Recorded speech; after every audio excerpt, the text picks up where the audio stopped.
vantagem do ônibus híbrido para o sistema de transporte das cidades?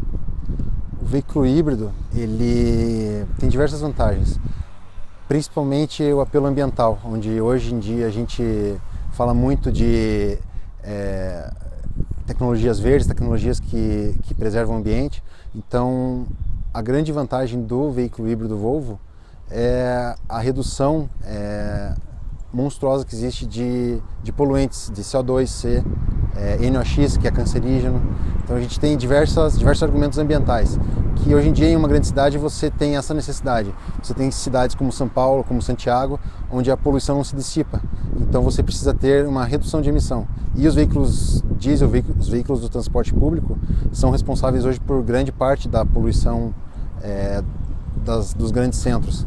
Então esse é um dos principais argumentos, a contribuição para a redução da poluição dos grandes centros. Outro ponto são as questões econômicas. Você tem reduções de consumo de combustível drásticas. Quando você tem um operador que tem como seu segundo custo operacional o consumo de combustível, você reduz esse custo em 35%. Para o operador, é uma redução de 35% do seu segundo maior custo. Então, esse é o segundo grande argumento. A gente também tem outro argumento que é transporte de passageiros. Ele tem a mesma capacidade de transporte de um veículo convencional, um veículo padrão, que a gente fala. O veículo padrão é um veículo de motor traseiro e caixa automatizada ou automática. Ele tem a mesma capacidade de passageiros de um veículo padrão convencional diesel, ou seja, 100 passageiros. E qual a diferença para o elétrico híbrido? São pequenas diferenças. Esse veículo aqui, ele é um híbrido convencional, como a gente chama, onde ele opera em torno de 20% em modo 100% elétrico e 80% em modo híbrido, que é a tração conjunta do motor diesel e do motor elétrico. O híbrido plug-in, que é o elétrico híbrido, ele tem uma carga de bateria maior, ou seja, ele tem mais bateria, e ele tem estações de recargas no trajeto.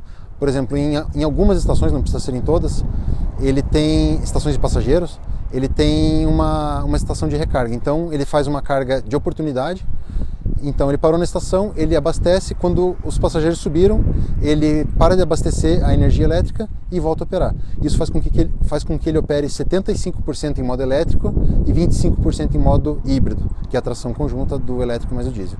Então o ganho que você tinha de consumo de combustível e redução de emissões de poluentes, você magnifica isso com um veículo elétrico híbrido, que é a próxima geração da eletromobilidade Volvo. Ele custa mais caro do que o ônibus comum, em quanto mais ou menos? Essa pergunta ela não deve ser respondida assim diretamente, porque, como eu disse, a economia de combustível que você tem com ele é muito grande. Então a gente tem que falar em custos operacionais. A gente pode dizer que um veículo híbrido desse aqui, híbrido convencional, ele tem um custo de aquisição maior, porém, quando você vai falar de custo por quilômetro rodado, ele se equipara ou, às vezes, em algumas situações, dependendo dos incentivos governamentais, ele é até melhor do que um veículo diesel convencional.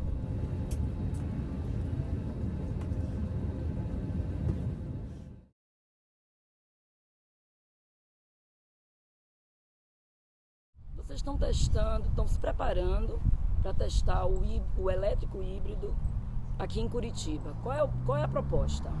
A proposta é mostrar a tecnologia, mostrar que a gente já tem uma nova geração além dessa aqui e mostrar que uma cidade, um grande centro, pode ter um grande benefício com uma tecnologia ainda mais limpa.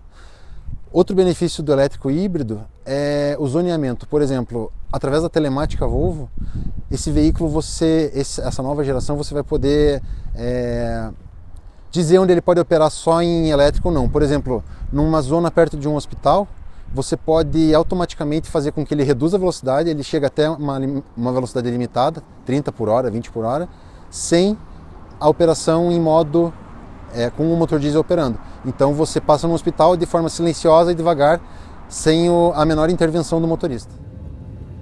Explica um pouco para o passageiro, quando ele entrar num veículo híbrido, Ele não percebe a diferença.